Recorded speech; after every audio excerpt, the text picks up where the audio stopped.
All right, everybody, welcome to another fantastic live stream here with History with Waffles. And today we got a real special treat here with Robert Lee Hodge. We'd like to welcome him to the channel. Robert, how are you doing? I'm doing well, sir. Thank you for having me on. Yes, sir, absolutely. So Robert here started researching his ancestors a long time ago when he was just a young man, and he ended up memorizing the Dewey Decimal System before he could even read. Um, he gets into reenacting in 1981. And along the way, he ends up getting a Congressional Arts Award. He raised a lot of money for preservation. He's been on many different videos, History Channel and such, and he's also written a lot of articles about the Civil War, on top of doing a lot of research about his own family as well. And of course, everybody remembers the book Confederates in the Attic, where he is one of the central characters in that book, uh, where Mr. Horwitz tells a real decent story along the way about learning about the types of reenactors. One of my particular favorite stories coming out of that book is the very beginning when he talks about the rolling over left and right and spooning in that situation. Why don't you give us a little bit of maybe how you got started? We'll talk about that first, and then we'll get into the stories in that book. Oh, yeah, it started into the Civil War in reenacting or Civil War. No, just your interest in the Yeah. the topic itself. Yeah, I think part of it, well, has to do with who I'm named after. My brother suggested I be named after Robert E. Lee. He had been influenced by the Centennial. And I was born in 67, and, my older brothers were experienced the Centennial a little bit as youngsters. And they had the hand-me-down figurines, the blue and gray set that Marx, I think, had and Sears carried for a while. A lot of people will be familiar with those, and they'll probably people that have heard my my evolution of Civil War, have heard this story before. But it was those figurines, and especially the homespun-looking Confederates with the bedrolls and the slouch hats and the pointed beards and the blouse trousers. They look like homespun citizen soldiers, kind of more like Minutemen in a lot of ways, as Yeah. opposed to military. The federal look is a different look, but that's just the generalization as a kid. But I gravitated towards the Rebs because of visuals, because of aesthetics, military aesthetics, and then knowing that the guy I was named after led many of those homespun citizen soldiers, that romanticism, I got into, even though I grew up in John Brown country in Northeast Ohio. Went to James A. Garfield Elementary School, wore a Confederate kepi in my first grade picture. Um, but the Rebs, the Confederates, were always the bias. I always have had the utmost respect for federal soldiers just in general. I don't want to judge dead people. I think that's a dangerous thing people do today. But the bias was always for the Confederates. My dad was from Muscle Shoals, Alabama, and grew up pre-automobile and fought in the Philippines and fought the Japanese. And I recorded 25 hours of those things. But he was very 19th century. They had mules. They didn't have many horses even. They had mules, no electricity. Yeah. So I was influenced by that. So I was almost a generation leap. So I'm still part of a repair society. I've never jumped into modernity. Because of my parents' influence growing up in the Depression. And my mom's parents are from Stewart County, Tennessee. And Okay. so the Southern romanticism, the bias towards not just Confederates, but just towards the South as a place, as opposed to a direction, I've always been in love with. Yeah. And I have pride that I grew up in Medina, Ohio, where Company H and Company K of the 8th Ohio, 2nd Corps, Army of Potomac, they were from there. And I remember the first time I ever saw the word Gettysburg. I couldn't read yet, but my brother saw it on a gravestone. We were cutting through a cemetery going to school, Episcopal Cemetery, and it said Gettysburg. And he's like, "Oh, that guy was killed at Gettysburg." And I'm like, "What's Gettysburg?" And that's where that started. I went back to that grave and found it. The guy's name was James Welch. He was 18, and he was mortally wounded on July 3rd. And the 8th Wow. Ohio was the flanking regiment on the northern end of Pickett's charge. They flanked. They moved wheeled to the south, um, and he was killed in that, Okay. or mortally wounded. He died on the 5th. And I went back to that grave and found it, and I thought that was kind of neat. But there's a lot of those interesting connections. But the figurines with the Golden Book of the Civil War, which I think Yeah. everybody has been influenced by, the David Greenspan maps, the bird's eye view, stuff I could, with my imagination could go into. And so with the figurines, I'd mimic the battles, and my brothers were like, "Oh, he's different. He's really lining them up in detail based on the books, putting out the vegetation, making Devil's Den just right." Yeah. And so the diorama thing was very big for me. I remember going to Confederama in Chattanooga in 1974 on a trip to Florida on our way back, and Okay. we went to Confederama at the base of Lookout Mountain, and they had over 5,000 miniatures with an electric map. And it was really neat. And just the name Confederama, I always thought that was a great name. That's very neat. Well, so you get this obsession, and you're really in it. And then 1981 comes along, and all of a sudden you are into reenacting. How did you get involved in that? All right. Well, okay. So this happens really about 1975. I'm at the elementary school library, and I see a book called American Wonderlands, and I think it's from Okay. National Geographic. They had a lot of 1950s and 60s reproduction, like colonial stuff of Williamsburg and Rev War, not Rev War stuff so much, but colonial civilian stuff, not Rev War military so much. But then they had Civil War centennial color photographs. Okay. That's when I was like, oh, what is this? And then I had my mom read it to me, and she's like, oh, reenactment. I'm like, what's a reenactment? And I thought, well, they're not doing any more reenactments till the bicentennial, since the centennial's over. So I thought all the reenactors had hung it up. Yeah. And I became a health nut because I wanted to participate in the bicentennial of the Civil War. And I was jogging and eating broccoli as a 9-year-old, like, I got to live to be in the bicentennial of the Civil War. I got to go to the reenactment, because I didn't think they existed. And then in 1976, around the July 4th weekend, my parents take me to Gettysburg, and I see them walking around. And I'm like, oh, they're around. I have photos of them, some of them. And I remember this Jeb Stewart guy mounted, and several other guys coming up the Tawnytown Road. I have that picture still, and it's just so cool. But then I went back in 77, was ate up by it. But I was so young, it was very difficult. And I was I was getting a hold of the Gettysburg Chamber of Commerce, and they wouldn't respond to me. Then I threatened them. I had my mom threaten them. I was like, how do I get them to respond? And she goes, well, we'll threaten them somehow, and I don't know. It wasn't mean or anything, but it was like, well, what are we to do? We've written you 3 times. We're trying to get a hold of reenactors that were at the reenactment in the 1976 reenactment. So they referred us to the Gettysburg Travel Council. Okay. They responded, and I have still all the points of contact of the 1976 reenactment. And some of those guys are still around. I have their addresses in there. Well, I was trying to get a hold of these guys. This is several years later, and it was returned to sender. I'd get the purple, the pointing finger. Oh, the guys moved it, and I don't know how to get a hold of them. It happened like 4 or 5 times.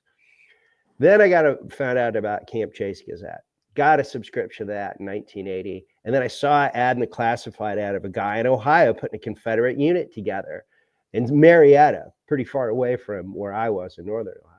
But I got a hold of him, named Bill Holshoe, and a great guy. And him and his buddy Dave Roth were putting a group together, and I joined their group. And I was just trying at the time. I had a lawn mowing business to get my uniforms together. Yeah. And I had a 2-band Parker Hale Enfield, which was a sweet musket. I had correct shoes, really good shoes, but I had dismounted cavalry uniform because I like cav, but I didn't have a horse or a saddle, like a lot of guys that do cav.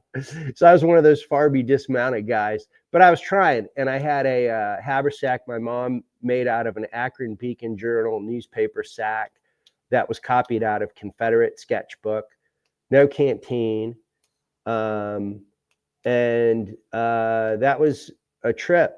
There was 3,000 guys there, and in '81. And Bill Holshey, turns out later, several years later, he buys Camp Chase Gazette, became the editor. So I started writing for him, preservation stuff mostly.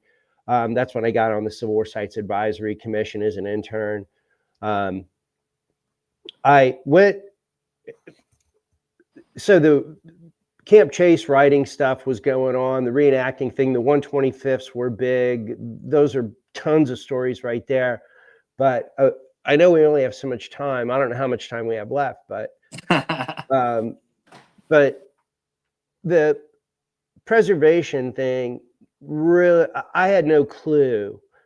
I just assumed Gettysburg was fine because my eye wasn't trained. Yeah. And so I assumed most places were good. And I'd been at Chickamauga. I thought that was substantial. Was Shiloh. That was pretty substantial. So I go down to Virginia in 1991, just for the summer, I thought, and I lived in my brother's basement on a couch. And he was a lawyer for the Army. And he had some space, and he's like, if you want to just, crash here and just, get a job, but, just take advantage of the area, you can just crash here. So I did that. I wound up doing that for years.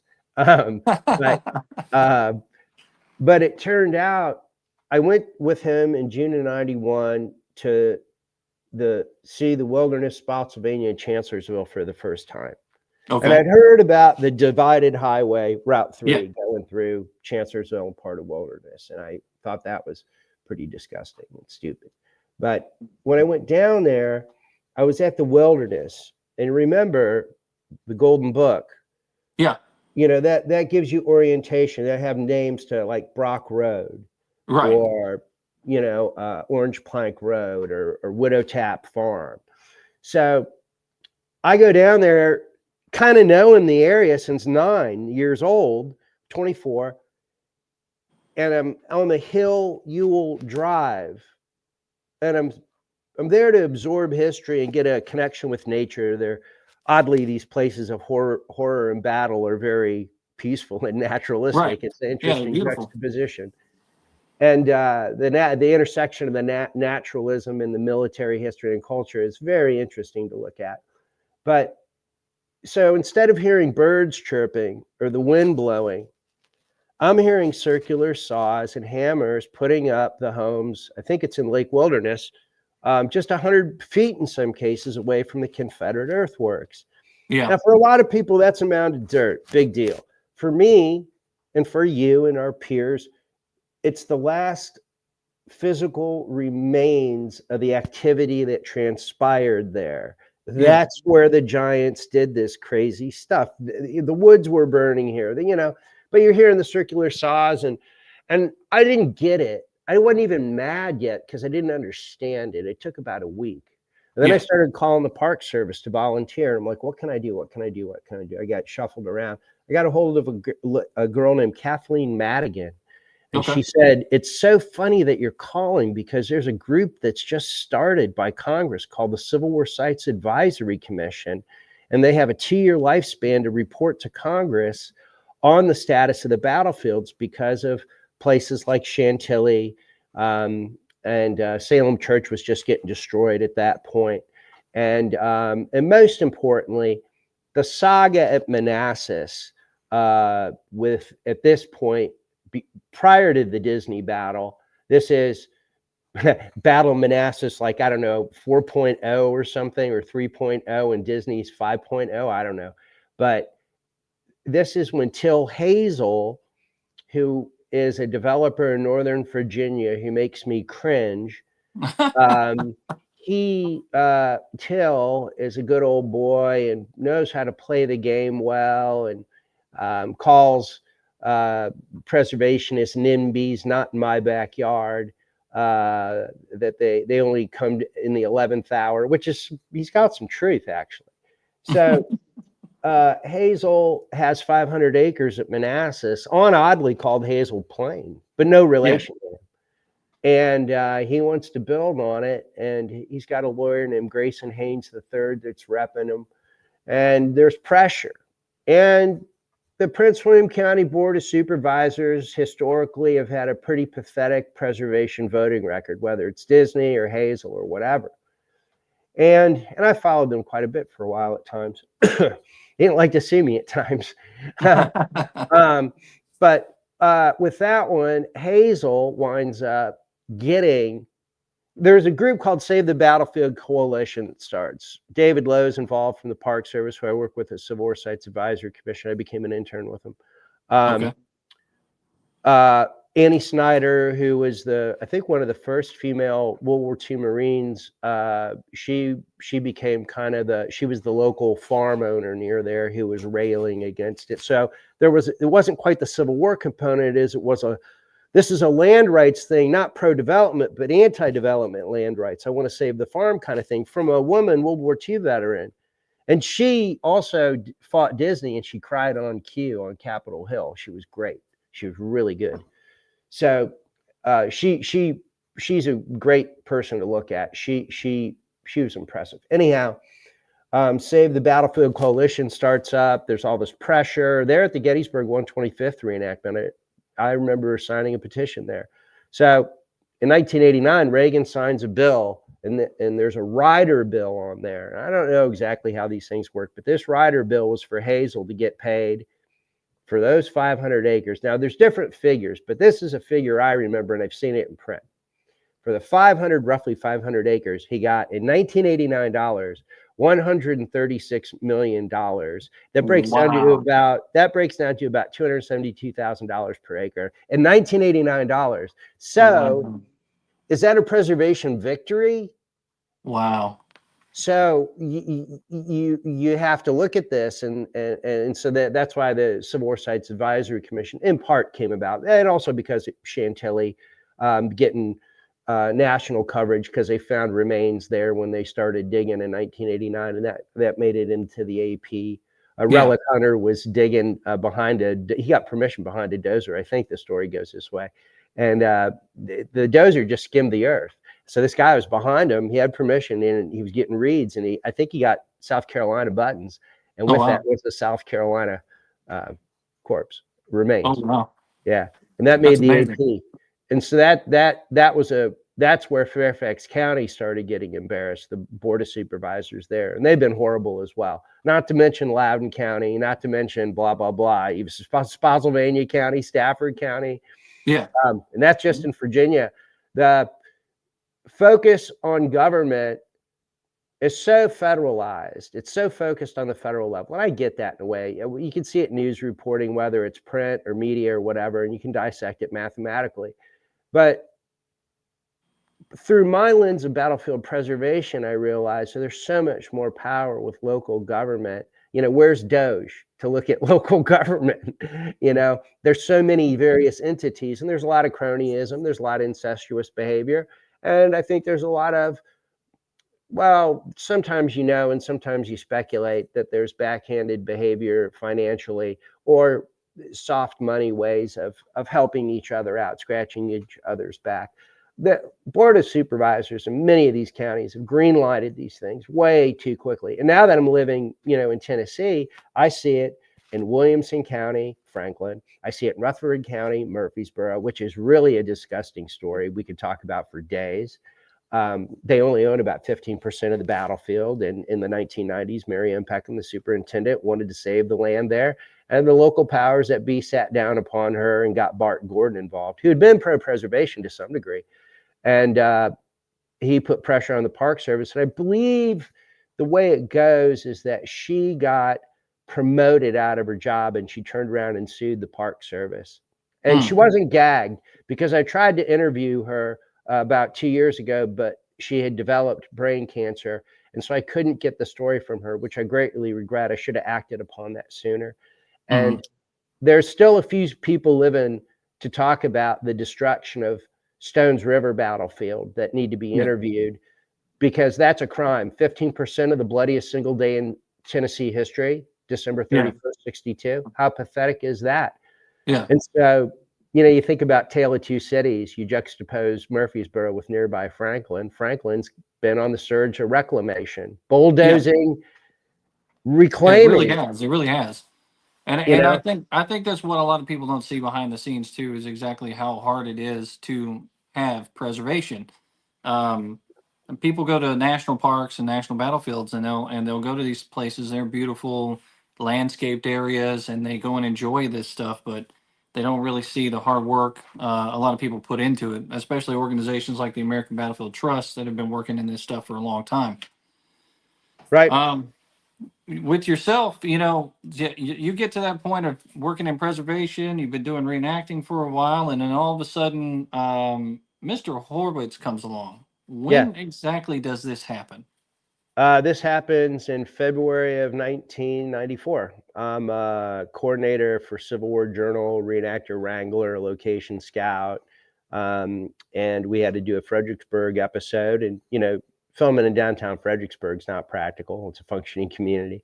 Yeah, So still a lot of great architecture. But a town I fell in love with in 1991 when I first moved to the area to sponge off my brother's couch, was Waterford, Virginia, which is still picturesque. A friend of mine described it as Brigadoon, that it comes awake like once a year. It's got a very interesting vibe to it. Quaker settlement, pro-union in the war.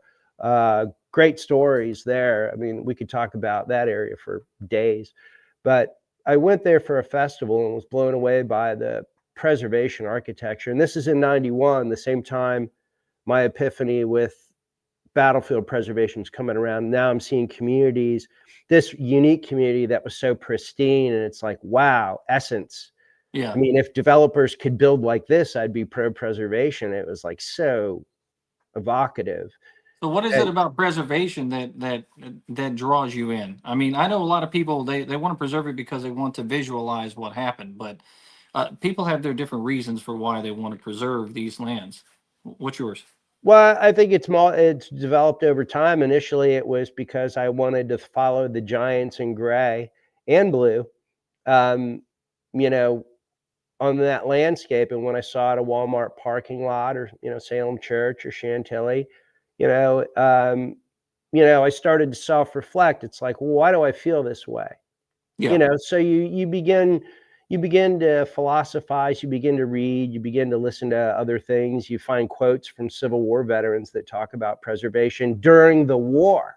yeah, Albert Finbar Kennelly, 17th New York veteran volunteers in North Georgia, had been transferred from AOP to Tecumseh Sherman's army, and he writes that the lines of earthworks are numerous and powerful. And he's writing this to a newspaper, New York Sunday Mercury.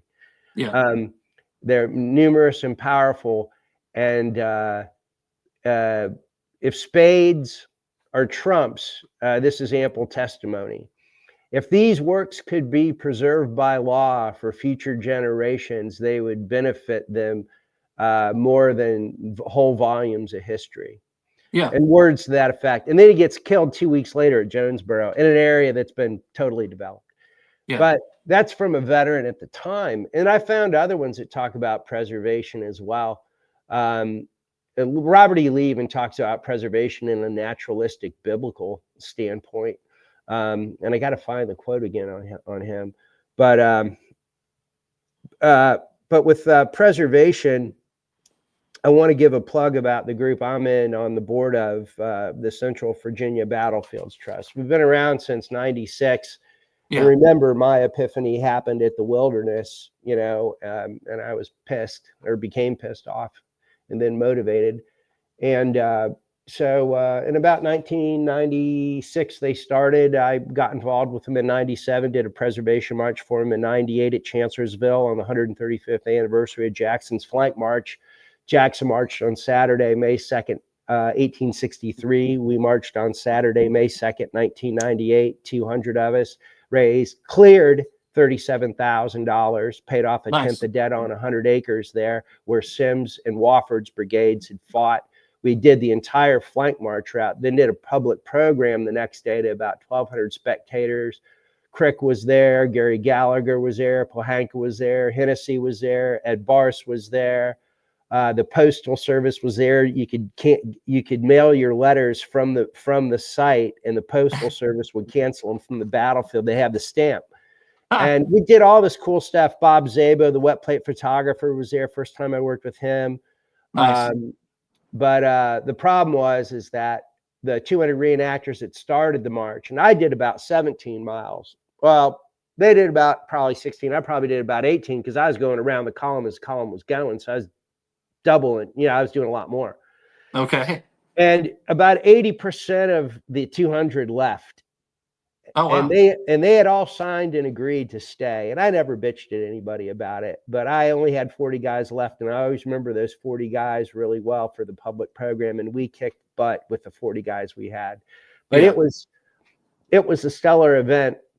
I made a preservation video on it. It was the first preservation thing I had done with another fella. And then did another preservation march in 2000. Got 300 guys together in Loudoun County, 22 pages of authenticity guidelines. Museum of the Confederacy brought up original items that were there at the battle. One of the shell jackets that was there, Heros von Bork's sword. Heros von Bork was there. Oh, wow. One of the guys that gets wounded in the 5th Virginia Cavalry, oddly, his name's Bullock. Oddly, they have 3 of his shell jackets. Oh, wow. And he gets killed in January 63. So one of those 3 jackets had to, we assume, was at that battle. So they brought up the one that they thought was there. So I don't know what you call it, of reconnecting an original item to a place on an anniversary. Yeah. We were doing John Pelham's and Stewart's delaying action in the Loudoun Valley, which is also known as the 10 Days battles. Great history on it, very pristine area. And those 300 reenactors raised $57,000. And I gave $22,000 of that to Franklin. And that was the first time any land at Franklin had been saved in 40 years, which was great. And I'm like, every time I go by the property that put the down payment on it, that down payment money was the reenactors' money. And Bars talks about it on tape. I got him talking about it. Yeah. But not too many people know that the first preservation land, the first land saved in the modern preservation movement in Franklin was done by the reenactors from that preservation march in Northern Virginia. And that was just 22. That was just 22,000 of the 57,000 we raised. Yeah. The other like 16,000 went to Central Virginia Battlefields Trust for Chancellorsville, Tally Farm, right on Route 3 Jackson flank march area or flank attack area. Okay. 5,000 to McDowell Highland Historical Society because they were great at the time. They were awesome. I don't know what they are now. I'm not in touch with them, but they were really a big deal then. They put on great events. And then 10,000 to the Snickersville Turnpike Association of Loudoun County, and that's another story altogether. They were hardcore activists in the 90s fighting VDOT to save their stone bridges. VDOT wanted to bulldoze stone bridges and straighten roads and bulldoze stone walls. And Jeb Stuart's guys fought behind. 1st Massachusetts Cavalry got butchered in that road bed. And there's a monument there. And VDOT wanted to straighten the road. And it's like, what the F is going on? And so I got involved with them. And we got really like college activist militant in the area. And a lot of these people were well-heeled financially. So a lot of these wives in particular were like angry ladies that were well-educated and had money. And so they could fight, they had connections, down in Richmond, so they could fight VDOT. And so we won. And Bud Hall was involved. Bud Hall was at our 2000 preservation march, as was Pohanka, as was Barse. Barse marched with us. We had him in a Confederate officer's uniform. He did about 6 miles with us.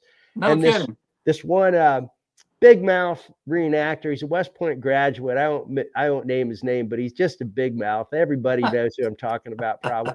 He's a West Point grad, and he wears it on his sleeve. And he was marching. He was marching with it. We had about 100 of the 300 in this year 2000 march. We had about 100 Confederates portraying 35th North Carolina. Hardcore looking dudes. Really great. We had a great authentic turnout, man. It was amazing.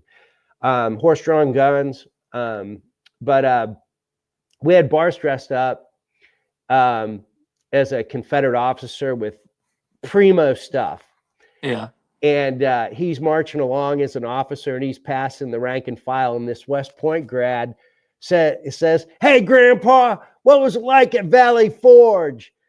And Bars turns around and he goes, "It was cold." He goes, "It was cold." He goes, "But I'll tell you what, I'll be leaving you in the dust 6 miles up the road." And that banter was just great. And we had a National Geographic photographer with us. Yeah. And there's some great Civil War preservation trust So it stories. looks like we got a question here from the audience. Bill says, what are the characteristics of a good Civil War reenactor? Oh, well. Well, I guess we can get philosophical here. There we go.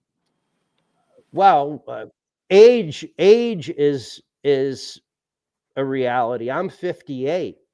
Yeah. You know, and you know, I've always been thoughtful about my weight, and I've lost a few times, but most of the time I win. Like right now, I'm drink a ton of water. My exercise routine isn't a gym. I'm landscaping my yard for 2 to 4 hours a day just for exercise. I'm drinking water and cranberry juice. I'm probably down to 165 pounds now. You know, and I'm 6'2". Yeah. But being lean is a big deal. And the other thing is Chinese hair care products help. That's what I use, because if I didn't dye my beard, you know, I'd look more like Robert E. Lee's style of hair, I would think. So I'm trying to create the illusion as I'm into the farbdom age range now. Okay. So I'm pretending now. But at youth, being lean, having a good attitude, and wanting to dig, doing detective work. That's digging into the first person accounts, getting into the various socioeconomic differences in the Army of Northern Virginia, getting into the psyche of the 17th Virginia, getting into the mindset of guys in Kershaw's brigade, reading their accounts here, you know, getting, you know, and not just Confederate. I mean, to understand Confederate stuff, even though I got a Confederate bias, I have that much respect for feds. I mean, I love reading federal accounts. To understand Confederates, you got to read federal accounts too. Yeah, for sure. You know, it's not, you know, you got to, you know, even though you got your partisanship or whatever, and wanting to be a digger, and also trying to be open-minded, and also understanding some sort of sense of realms of believability and authenticity. Okay. How far do you go with certain things? Like what, you know, your kit, getting into the micro thought of it, you know. And one of the groups I have to give credit to, and a lot of people that'll probably listen to this at some point or listening to it now are probably aware of a group that, to call them reenactors wouldn't be fair. The Liberty Rifles is a group that's evolved over the years in various iterations that's really strong right now. I've been to some of their events, and I have to say, since doing this in 81, kudos to them. I still have something to look forward to. Nice. You know? I just went to their artillery sister group called First Section. I just was at a training weekend with horses down in Georgia for a weekend, and it was seeing some old friends and meeting a lot of new people, enjoying socializing in person, and as opposed to texting or whatever, or group chats, whatever. Hearing a voice, getting old timey in person. Wow. And I portrayed Nathan Bedford Forrest on Civil War Journal. And I shouldn't have. I was working with Don Triani and Brian Pohanka, and Don called me up, and Don's a interesting fellow, and he's like, he always called me Bob Hodges, and he's like, Hodges, we need to find a Forrest. Well, I knew by this time my ancestors had rode with Forrest at one point. Luckily, not at Fort Pillow, but and so I said, well, what about me? And he goes, how tall are you? And I'm like 6'2". And he goes, Forrest was 6'2". And he goes, how much you weigh? And I'm like, 160, blah, blah, blah. This is in the mid 90s. And he goes, oh, Forrest was about 220. And I'm like, oh. So, and he goes, can you ride?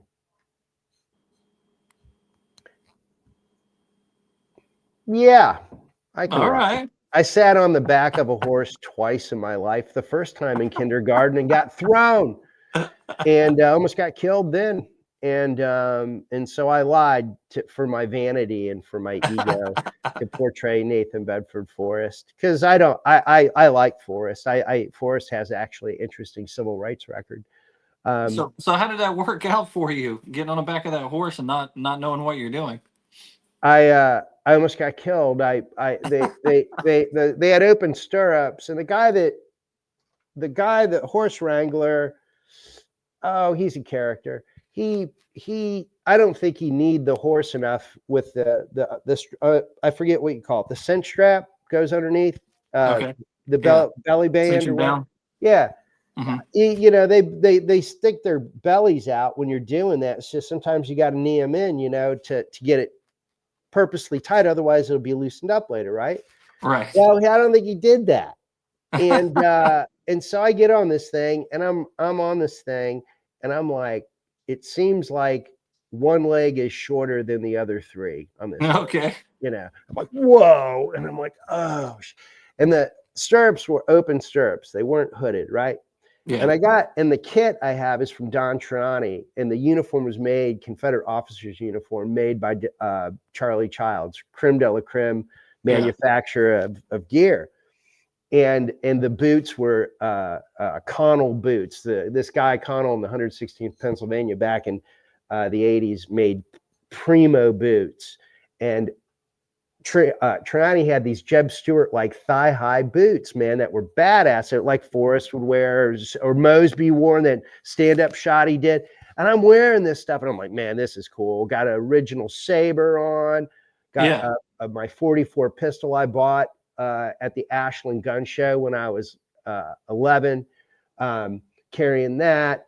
And then I was like, man, and then eventually I'm off. And my one boot is stuck in the stirrup, and the saddle is spun underneath, and I'm under the horse. Well, my screams of mortal terror made the horse go faster, because I wasn't thinking, because I was scared, screaming like a girl.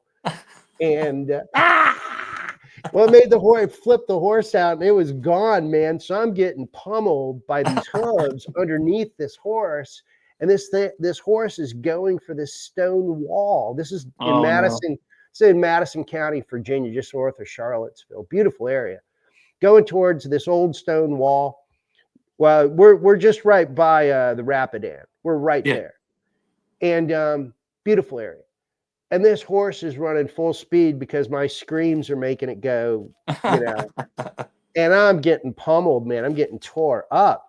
And it's going towards the stone wall. And it was a very weird thought I had never had before. It wasn't, am I going to die? Like, oh man, today's the day. How many seconds do I have left? And I thought of one of my best friends at the time, and I thought of my mom. And then I thought, well, people will be talking about this one for a while. I got an original sword on it. I'm playing Nathan Bedford Forrest, the Wizard of the Saddle. And at the moment, I'm whizzing in the saddle, or under the saddle. It was a mess. And I had 3 broken ribs.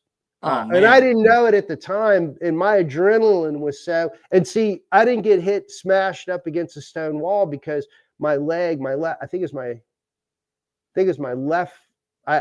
left leg slid out of the leg that was still in the stirrup, slid out of the stirrup just before I would have been made splashed, modern art masterpiece all over the stone wall. And so my adrenaline was like never before. Like, Yeah. I think I could like jump over buildings at this moment. You know, I'm like, Right. so like, woo! Like, I could understand the adrenaline of a rodeo rider. Well, I didn't Yeah. know how busted up I was because I was, woo, man, that is, you know, I was flipping out. I wasn't crying or anything, but I'm like, man, I'm in practically like, what kind of roller coaster was that? Yeah. Yeah, for Um, sure. and they didn't get any of that on tape, unfortunately. And the riders come up, and he's like, he's like, you're not okay. You think you're okay? You're not okay. Your adrenaline's jacked up. Just stay right there. And he goes, you need an ambulance. I'm like, no, I don't think so. And so the Hollywood people, they didn't want an ambulance either. They wanted to get on with the show. And so Yeah. they were kind of downplaying it. And I was all right with it. I wasn't feeling that sore. That had come later. I didn't know. So I didn't do any more mounted that day, but I did some more filming that day. I did a scene where I yelled at some soldiers like I was the gunnery or the drill instructor in Full Metal Jacket. You know, who said that? You know, that guy, gunnery, Yeah. Yeah. Hartman. I was doing my Forrest Hartman, you know, on some guys. They weren't recording the audio because I could say whatever I wanted. And Yeah. so my veins were popping out of my neck, flipping out on one of these guys. And it looked pretty cool, actually. And they did various filming. And it was hard to be a character filming with them being, to me, so unimaginative. They Yeah. could have done, and because I had a film background and an art background from Kent State, I wanted to do the filming. You know, Yeah. it's Yeah. like, I'm thinking, you guys are wasting time. We could be kicking this thing out of the park, and they just didn't know what they were doing. They didn't, and Yeah. they didn't know reenactor psychology or subculture either. I mean, you know, to Yeah. deal with these people. And now the people at TNT did when at Gettysburg, when there was almost a mutiny on the set of Gettysburg, they brought in 18 kegs of beer. They knew how to deal with reenactors. Well, I mean, you know how all those things turned out back then too, though. It was always the same 5 or 6 clips that were pieced together, and there's that music in the background, you know, and panning to the historical photographs and things like that. So Oh I yeah. I can kind of see why it would turn out that way. Yeah, So a lot of this stuff in retrospect, you know, production value wise is pretty boring. Although credit to them for doing what they did at the time. You know, they did yeah, try for authenticity. Trowny was involved. Pohanka was involved. They filmed bars quite a bit. They had a good Jack Davis. They had a good crew of people. yeah, Um, you know, people like Thomas Cartwright, people like Ross Massey here in Nashville. You know, he was on the old Civil War Journal of Nashville Franklin, I think. yeah. So pretty interesting. So Horwitz comes along, and you kind of take him under your wing a little bit, and you show him the ropes. You show him what it's like to do that as a hardcore, as he Yeah. puts it, and you kind of get to know him a little bit. What was it like having that outsider come to the inside and just kind of show him the ropes and show him everything, and just did he present it to you in the first place that he was actually writing a book about this? Well, you bring up a good point. He was misleading. Now, Huh. um, I wouldn't say I have a love-hate relationship with Tony Horwitz, even though he's no longer with us, which is weird, you know, to think about. But Yeah, I guess I'm getting used to that as I'm getting older. There's so many people that I think about: Ed Bars, Brian Pohanka, blah blah blah blah blah. Um, yeah, uh, he what I have a like-dislike relationship with Tony. yeah, I am grateful. I'm grateful in general. I have a great deal of my attitude in life is gratitude. My attitude is gratitude that again, that I can mean that religiously, I can mean that spiritually. Um, you know, it's been a wonderful journey. I've had gifts placed before me by multitudes of people. Horwitz was one of them. And I met him in February of '94. So I went on these tangents. Met him at Civil War Journal when we were filming in Waterford, Virginia. He had just gotten back from, I think he had reported on Bosnia as like a guy in the field, and he had been in Desert Storm as a guy in the field, and did some Gonzo stuff. And so he was doing Wall Street Journal at the time, and we're filming, and we had permission from the Waterford Foundation. We're filming in Waterford on a Saturday morning in February of '94, and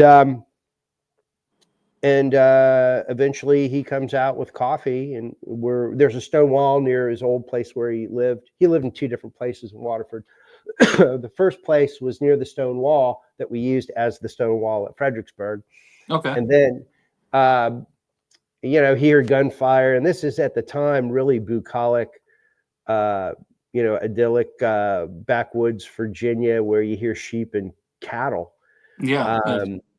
And it's somewhat like that in certain areas, but it's really on the battle front line of preservation.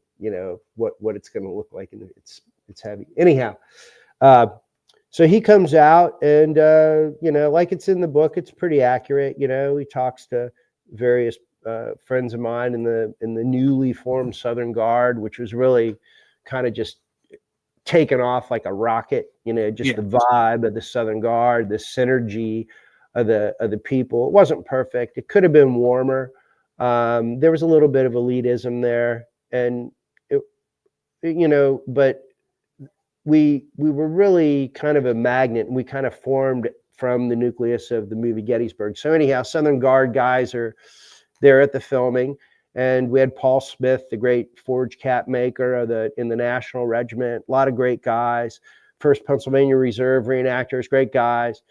Very authentic, and high caliber authenticity, amazing. Some great scenes that they didn't use enough of, and it was just the editing that they did. And, again, it's the shooting and the editing. Anyhow, Horwitz is like, "What are you doing?" He's not used to hearing gunfire there, and they're like, "Oh, we're filming this thing, blah blah." And then eventually, I start talking to him, and my dad was not bashful, or he was initially in life, and he just kind of overcame it, and he sold cars for 30 years and ran for political office, lost every time, but ran as a Democrat in a Republican county for sheriff 3 times and lost every time. But he developed the gift of gab, and I think that was probably out of insecurity. He just forced himself into it.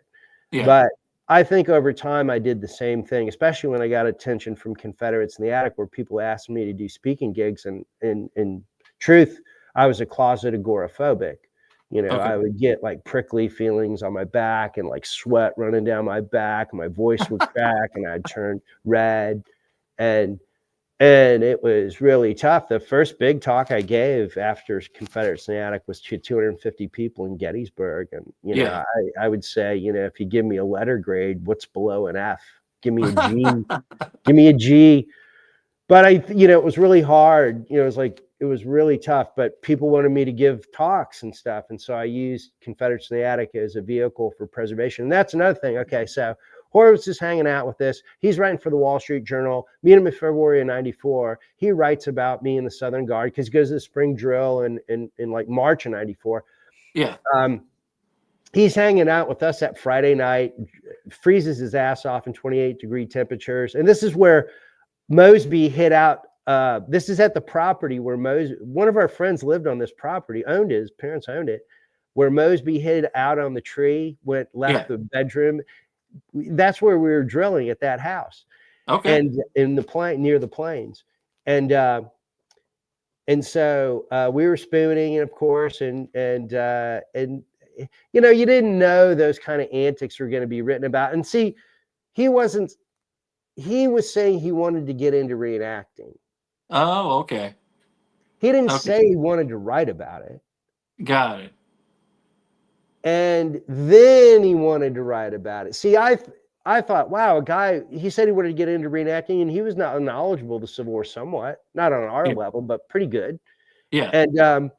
And so I thought, wow, a guy of that pedigree that writes for the Wall Street Journal and has been a reporter in Desert Storm, what a cool guy to have in our outfit. And he's in Loudoun County. We got a bunch of guys that live in Loudoun County. Yeah. So I didn't know I was going to get written about. Okay. And then it became that. And it was like, so he's hanging out with us that weekend. But then that Saturday afternoon, he leaves, and guess where he goes? He goes to the White House to hang out with Al Gore. Oh, wow. So so I'm talking a celebrity guy, pedigree guy, and how cool would it be to have him in our outfit, that kind of thing. But then it developed into writing about it. And then, the Wall Street Journal article comes out in June of '94. And I took a lot of flack for that from guys in my own unit. Right. Because they're like, wow, how did you let this guy in our group? Well, it's like, I didn't realize that he was going to write about it initially. He just kind of led on to that eventually. It was very smooth. Yeah. And I got, because I was the conduit between the group and him, I got, it hurt. I got railed on, it was rude. There was a coldness towards me. It might not be direct all the time, but there was a coldness. And that was very hurtful. And it was like, hey, I had the best of intentions. I didn't know I was going to get written about. Right. I just thought it would be cool to have this guy hanging out with us and cutting up with us and going to battlefields with us and doing volunteer programs with the Park Service. He seems like a really cool dude. Yeah. So then it turns into, something else. And then, from that Wall Street Journal article, which was, a mixed bag, it would sensationalize things. And so it made me reluctant to hang out with him. But then he wanted to do the book because he wins the Pulitzer Prize in the interim. Yeah. Yeah. So when he wins the Pulitzer Prize, he gets a green light to pretty much do what he wants. And so he gets a $200,000 advance from, I think it's Bantam or Viking, Pantheon. But he gets a $200,000 advance to do the book. So some of the stuff from the Wall Street Journal article is in the book, the drill and stuff, and elaborates on that. But that's basically the same story from, but we're together, pretty much off and on 3 years. He wanted me on the road more, but I had gotten a gig at Time Life Books researching about the Civil War. Like, what a tough job. I couldn't believe I had it. I'm like, oh, I'm getting paid to do this. I forgot. That's pretty cool. Oh my God. I did that for 5 years. I worked on Voices of the Civil War series, which is long, great story. And it's another episode. The story of Time Life Books working there is a great thing. Great story. Then I worked on the Civil War art book from Time Life. So it was about a total of 5 years I worked there. And, my commute was like, 4 miles. And that's pretty good for DC. So, and I was just eating it up, joined the local SCV camp where Pat Buchanan was an honorary member. And went to the UDC hall there and hung out with Horwitz. And my mentor was Brian Pohanka. I had a brother pass away a week before the Gettysburg reenactment in 1981. I won't go into the details of that, but that's a different story. And so after my brother passes away, a shocking incident, I didn't think I was going to be going to the reenactment. Because I just had a family member die. But my parents wanted me to go because they knew my heart was set on it. And they said, we want you out of the house after this traumatic event. So I went to my first reenactment with a weird, already knowing about the death of a loved one, a close one, from just the week before. So it was kind of a weird Civil War experience at my first reenactment. My point is Brian Pohanka almost kind of filled that void of my brother that had passed. Okay. And so he's kind of like a brother to you throughout that time. Big brother. Yeah, he was a big brother. And I meet Brian about 10 years after my brother passes. And that was a tough time.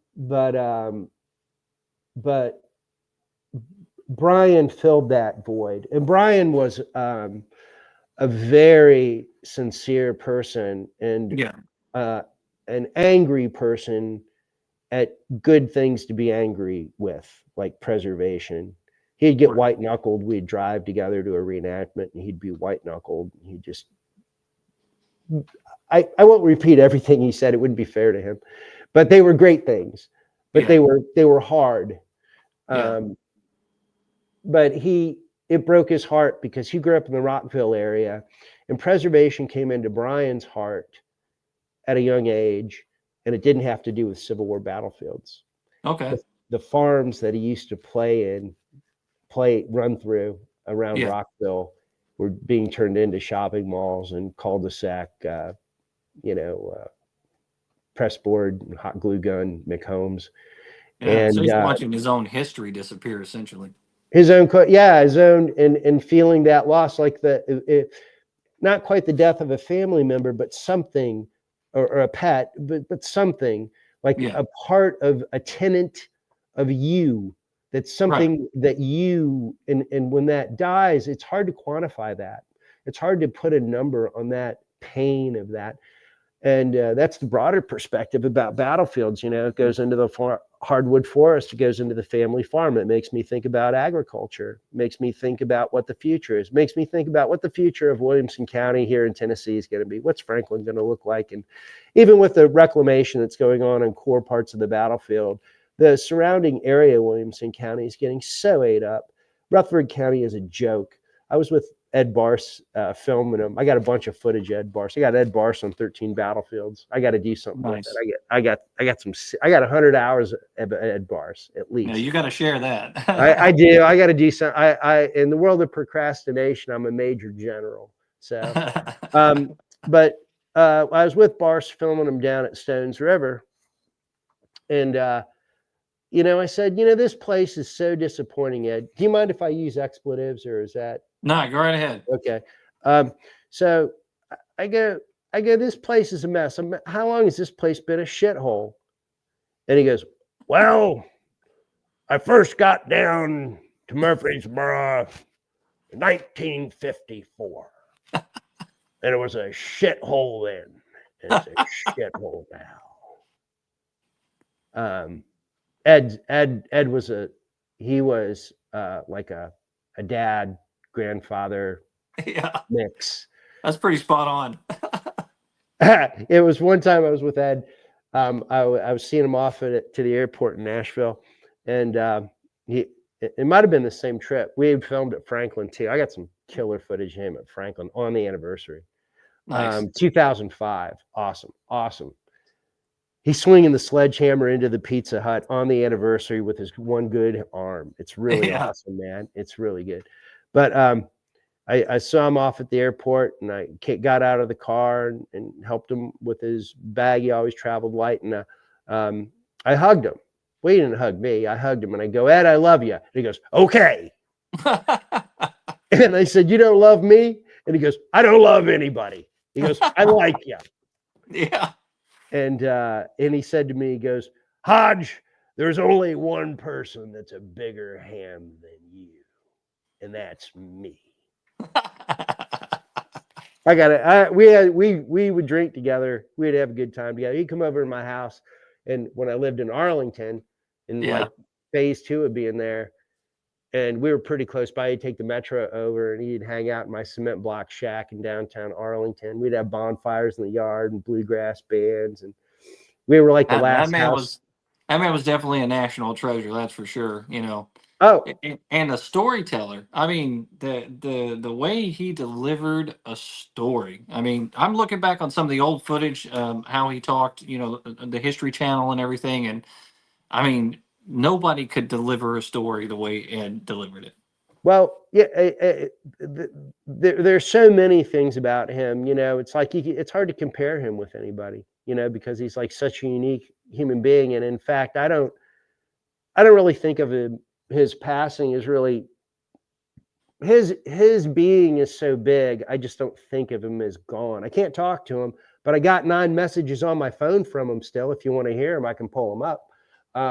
But I hear his voice every day when I listen to those messages.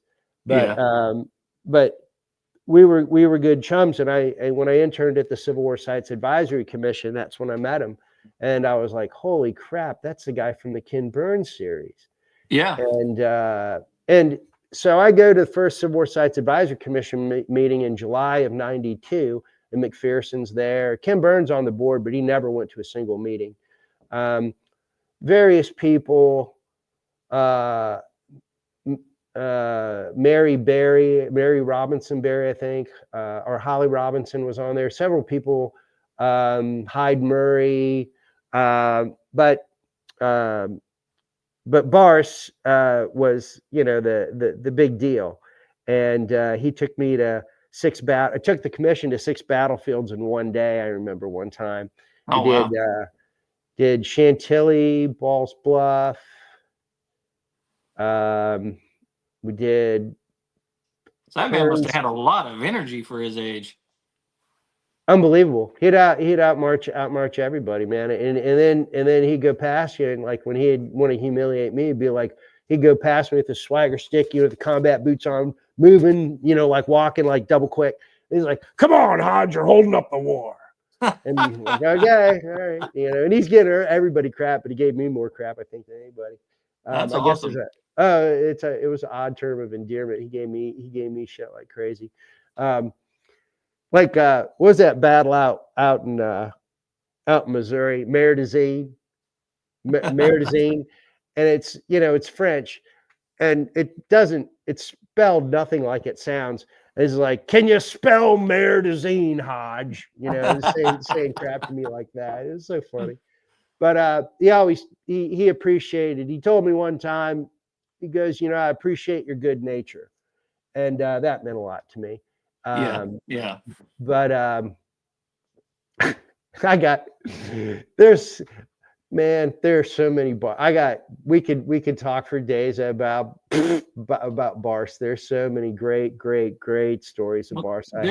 There's always those people in your life that really make that big difference. And I know I've come across a lot of people in my career throughout my years in the military, and even today, doing this hobby that I like to do so much. I bump into so many people that inspire me and just kind of keep me going with these things. If you had to point to one person throughout the many years that you've been doing this that inspires you and was that driving force that helped you keep going, doing the things that you do, who would it be? Well, you cut out there for a moment. Can you repeat the question? I think I got it, but can you repeat it again? Yeah, if you had like one person in your life in the last 20, 30 years that has inspired you the most, that keeps you doing the things that you do, who would that person be?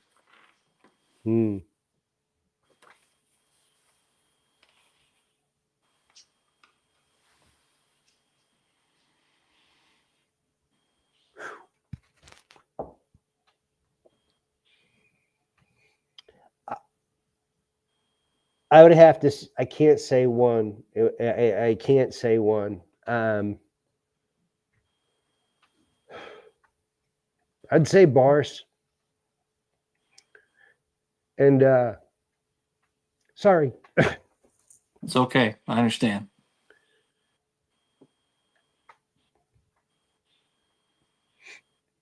Those relationships definitely mean a lot, and I can definitely get it. Yeah. I would say Pohanka in a big way. I got a lot of recordings of him. I got to do something with. I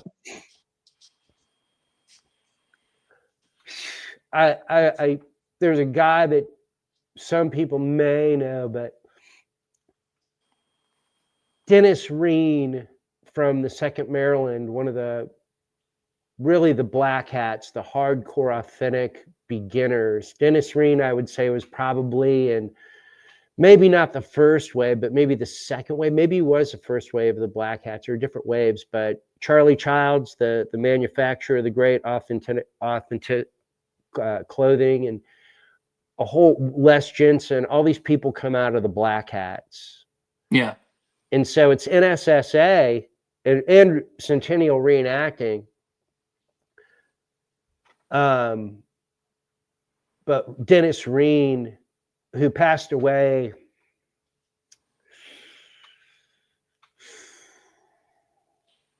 I want to say 13 years ago now. And he was one I was going to interview. He was a Marine, I think he was of the Vietnam at the Vietnam Monument. You know how they eventually put in the three figurines: the Caucasian, the person of African American background, and then the Hispanic. Yes. The model for the Caucasian, I believe, is Dennis Reen. Okay. And I believe he was also and I could be stepping out a lot, but I think that was Dennis. And Dennis got shot up bad, but he was really, really into the war. Certain people you meet, you talk to, that you're on a wavelength. Like you can start a sentence and they can finish it, that kind of thing. You know, whether it's material culture or, you know, official records or, you know, whatever. Reen was one of those people. Another guy, John Henry Kurtz, who, if you know his musician background, he sang the song "Drift Away" a year before Dobie Gray took it to #1.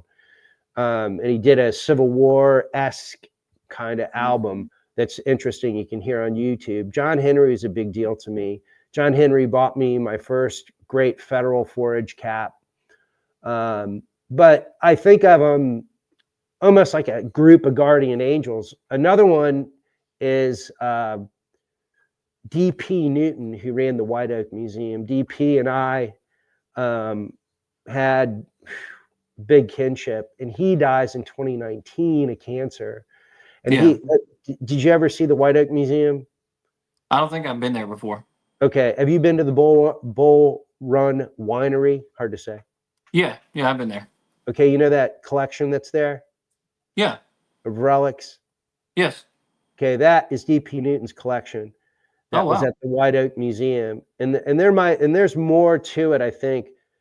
But that was almost all DP stuff. Is it John Hickox that runs the Bull Run? I'm not real sure about that. He was a digger, really nice guy, and everybody was concerned about DP stuff because DP Newton is like like Jesus. He was a fisherman and a carpenter, and he had no ego, and he spoke in this genteel accent. And when I first went to the White Oak Museum, was in May of '98, the day after the Chancellorsville Preservation March. So this is May 4th, 1998. I drive by there. I didn't meet him that day. Drive by the museum looking for the punch bowl where those Confederate images were taken in Stafford. We're hunting. We're doing a punch bowl hunt. We're blown off steam after all the work we did for the Preservation March. We're having a party day. We're nursing a hangover, a celebration from the night before. After raising, clearing 37 grand, it was just like we had a heck of a party. That's in pretty downtown Fredericksburg, all in Confederate uniforms, taking over bars. It was a blast. Anyhow, the next day, we're nursing a hangover, drinking water, looking for the punch bowl. And we go by White Oak, and I'm looking at this brick building. It doesn't look period, but I'm like, just a weird thought. Wonder what's in there. Yeah. I get a call that night from Noel Harrison from the Park Service.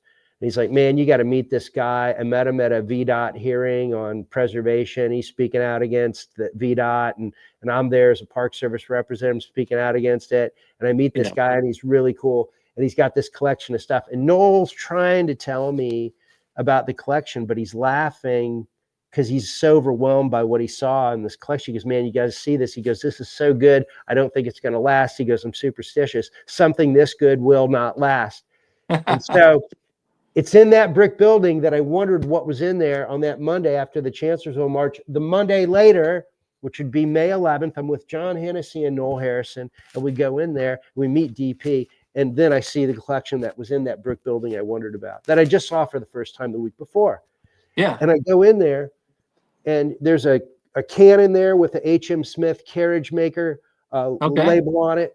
And there's looks like a handmade Confederate battle flag, and you're starting to see, it's an old schoolhouse. It's DP's old schoolhouse. Got the old stove in it still. and a big research facility too on a wing of it. And it's not open to the public at this time. He didn't have permits or anything from the county. This is just his own little thing, right? Yeah. And this is millions of dollars. Smithsonian came in and valued it at $3.8 million in 1999 dollars. $3.8 million in 1999 dollars. Okay. And this is all DP's stuff that he dug over the years of the Stafford camps, the Confederate camps, North Carolina buttons, Virginia buttons, blah, blah, blah, U.S. plates, just crazy bottle collection. And he documented stuff. He could document company streets. He could find company streets and tell you which company of which regiment in some areas.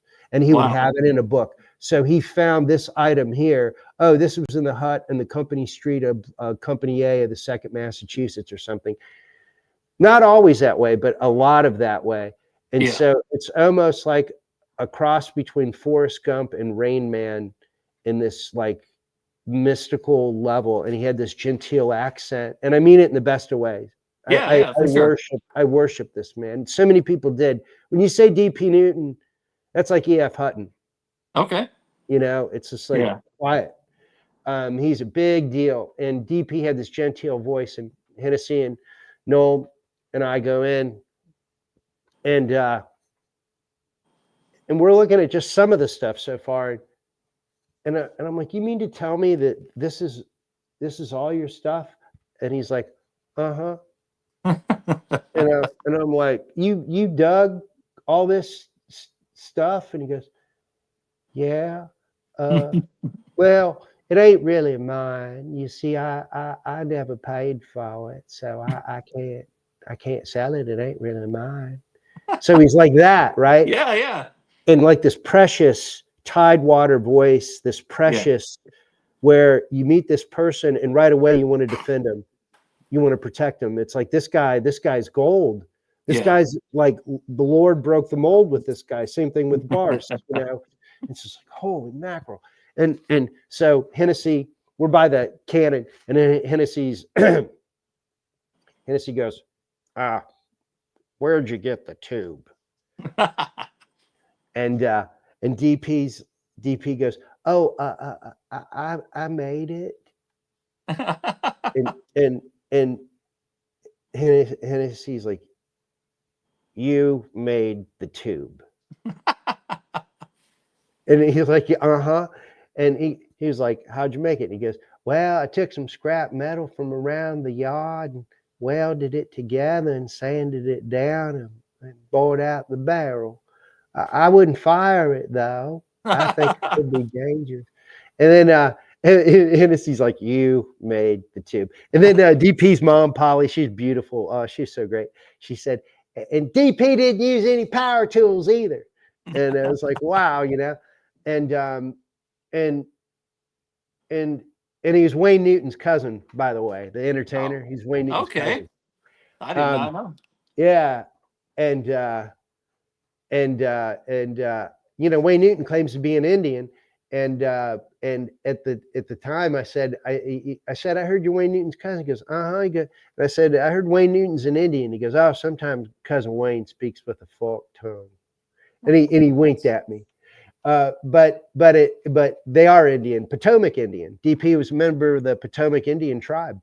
Oh wow! And up until he passed. But he passed in 2019, and they had a Virginia flag over his coffin. And I wrote an article in Civil War News about it because DP was such a big deal in the relic community and preservation community in the region, and becoming nationally actually. And they had to have the funeral in a high school auditorium because he was such a big, rich person. He often walked to where he wanted to go. He only saw like 3 movies in his life: Gone with the Wind, Wizard of Oz, and I think Forrest Gump. I think those are. But and I'm simplifying. Like, that's when I initially met him, but he was very backwoods, very 19th century, and so you wanted to be around him. You wanted to be in the museum, especially in the winter when the wood fire would be going in the stove, and hearing him and the locals coming in with relics and talking about where they found him, and hearing the indigenous people the truly indigenous Potomac Indian people, but I mean that in a indigenous, they weren't transplants that were DC commuters. They were people that had been there for a long time. The Newtons, the Sullivans, the Frosts, the Joneses, the Bullocks, which Sandra Bullock is, I think, a relative of. But the funeral procession was so huge. I spoke there, and the Second Maryland Fifes and Drums played there. The funeral procession was an amazing final statement of D.P. Newton. Yeah. Now, we talked about preservation in the Fredericksburg, Chancellorsville area and how it's getting blown up and everything. But what transpires on this Saturday afternoon in Fredericksburg on Route 1, the Jeff Davis Highway still at the time, is the funeral procession with so many police. And it was a Herculean thing that DP posthumously did. He stopped Fredericksburg traffic for 45 minutes. Unbelievable. That's something else right there.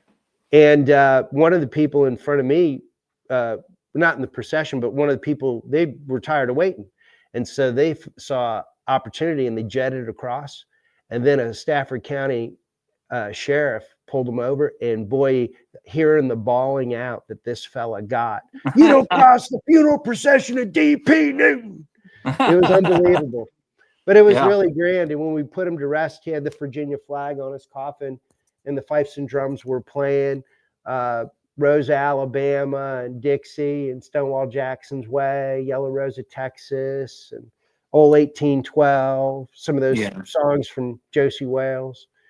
But DP was really salt of the earth. He was a Confederate in many ways, not like a neo-Confederate weirdo, but he really felt Confederate history. And he had the utmost respect for federal soldiers. Right where the White Oak intersection was, where the museum was, that was a camp, I think, of the 6th, New Jersey. And he had the utmost respect. He built federal huts there. And I would say 85-90% of his collection was federal. And the research facility that went with the objects, this is stuff that he got from going to the nearby National Archives just up the road in DC. So he would have just folders full of stuff. And so it was a sensory overload, and it's kind of like going back to Jesus. There's BC and AD, right? We measure time in BC and AD. And I would say that about D.P. Newton. There's life before you've met D.P. Newton, and there's life after meeting D.P. Newton. And D.P. is one of those people that I look up to, and although gone, and I can, I have sad thoughts that I can't see him anymore, but my life is so rich from him. And so rich from Bars, and so rich from Horwitz, even though it's prickly at times. But Pohanka and Dennis Reen and John Henry Kurtz and Nat Morrison, who owns Welborn up in Loudon, he passed away a week from when DP died. And so when I went to DP's funeral, I went to Nat's as well. And that's where John Pelham stayed, and he carves his initial in a pane of glass. It's still there, and it says Oct 2862, and his lieutenant that was with him. And this is part of the Stuart Pelham fighting against the Federals. But I wrote an article about it in the Washington Post years ago, and I titled it "The Confederate Stud." Right, when you could probably write an article that was friendly towards a Confederate officer. And I wrote about Welborn and Nat Morrison, and the owner of Welborn, whose ancestor was Colonel Richard Delaney of the 6th or 7th Virginia Cavalry. And so Pelham stayed there. Yankees, went through. There were bullets in the, hitting the windows, and there's diaries from the family that just were only published maybe 20 years ago. And that's where we did the preservation march in Loudoun County. That's where, I was telling you about Bars and everything. And I remember when I first met Nat Morrison, who owned Welborn, and it still in the family since like 1760, Okay. 528 acres in Loudoun County, unheard of, Yeah. land rich, and still with the family, so bizarre. And so I met him, and you can stay there. And to call it a B&B would be an insult. It's its own thing. To call it an inn would be an insult. It's just Welborn. Yeah. And all the furniture is like furniture that F. Scott Fitzgerald stayed on when he wrote about Welborn, or Heroes von Bork when he got wounded at Milburg stayed on, or Pelham sat on, or Stewart, or Jackson. And it's just like, you're in it, man. Essence of history. It's like thick. Well, and at the end of the day, what this really boils down to is it's living the experience, right?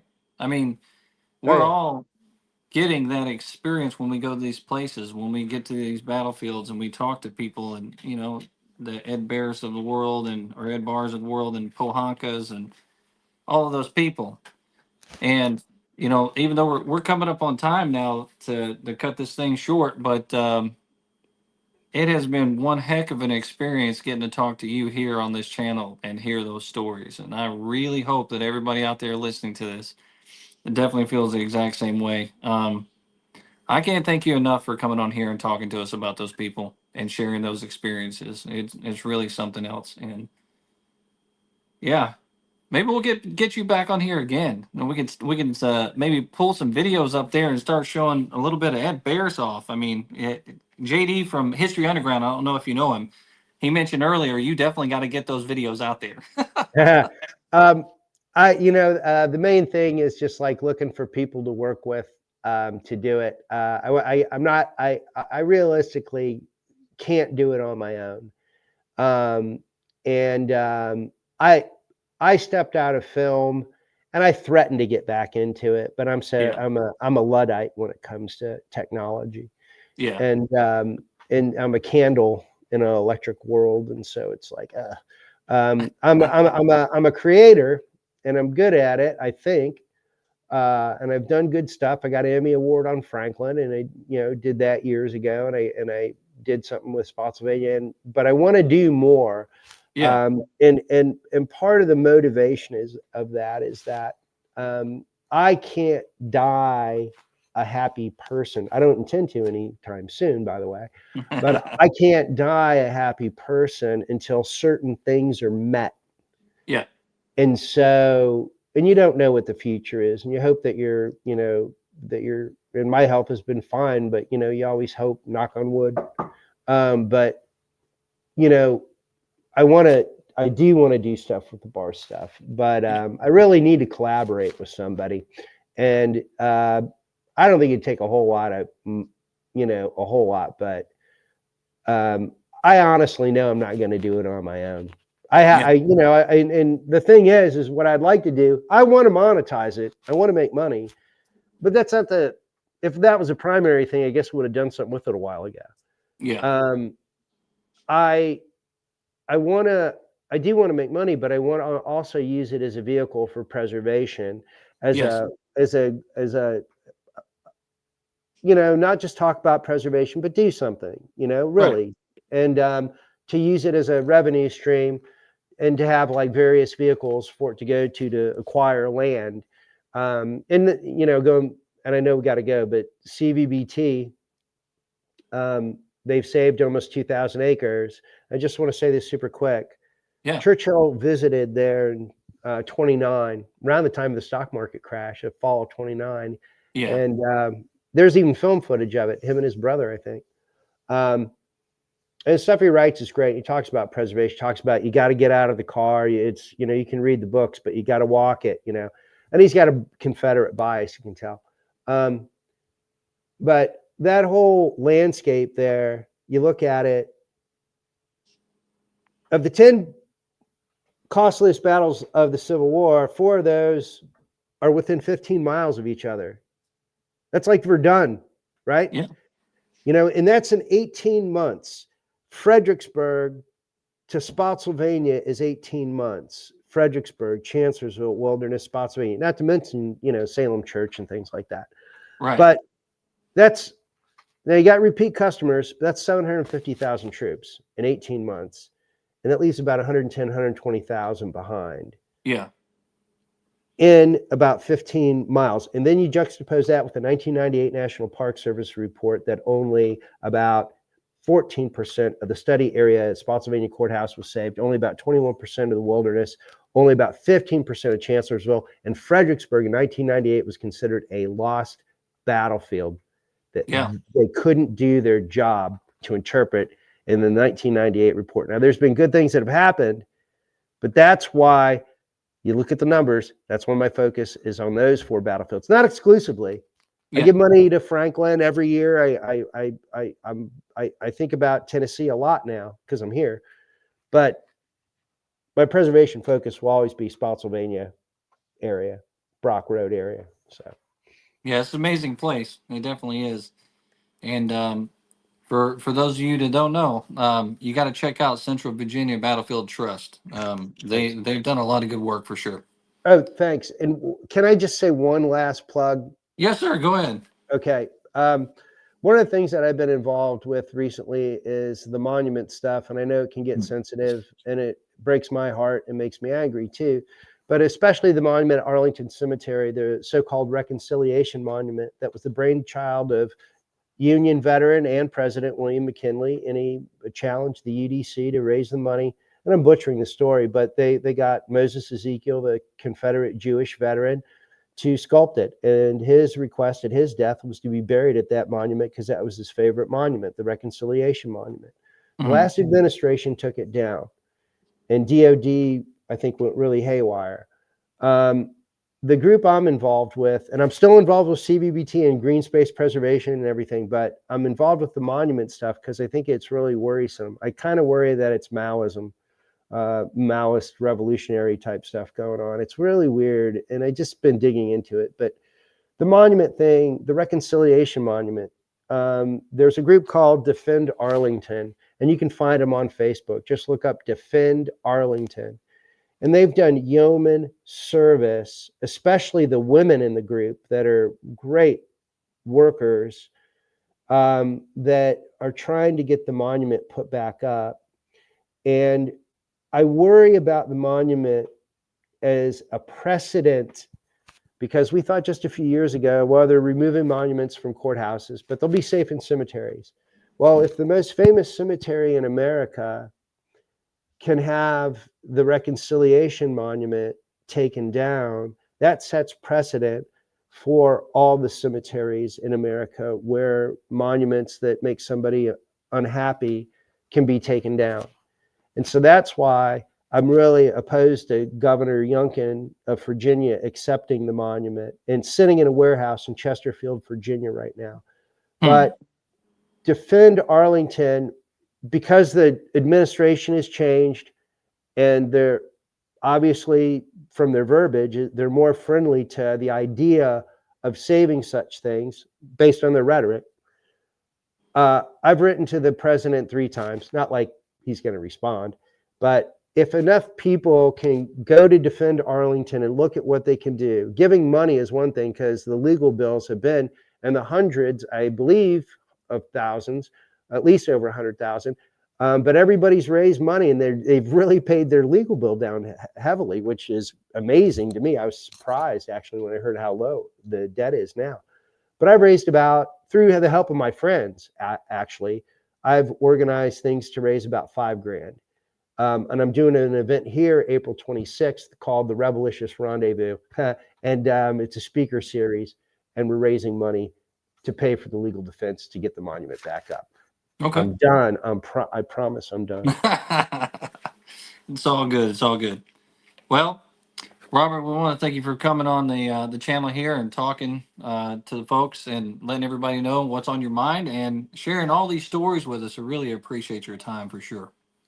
Thank you, Charlie. When I heard the name Charlie Watts, I'm a big fan of the Rolling Stones, and I was like, that's really interesting. But I appreciate your show, and I'm glad to share some stories with you. I have quite a few more. Yes, sir. Well, we'll probably have to have you back on to start telling some of those. So. All right, sounds good. Thank you. All right, thank you, Robert. All right, bye-bye. Bye. I couldn't think of a better place to end this video than right here in the middle of the woods, the Battle of the Wilderness, at the hotly contested Brock and Plank Road, Orange Plank Road. Not too far in that direction, Longstreet's wounded. Right here where I'm at right now is a place where men like Wadsworth and Hayes end up losing their lives. Families lose loved ones. Soldiers burn to death in these fields around me here. If you'll let these fields do it, they'll touch your soul.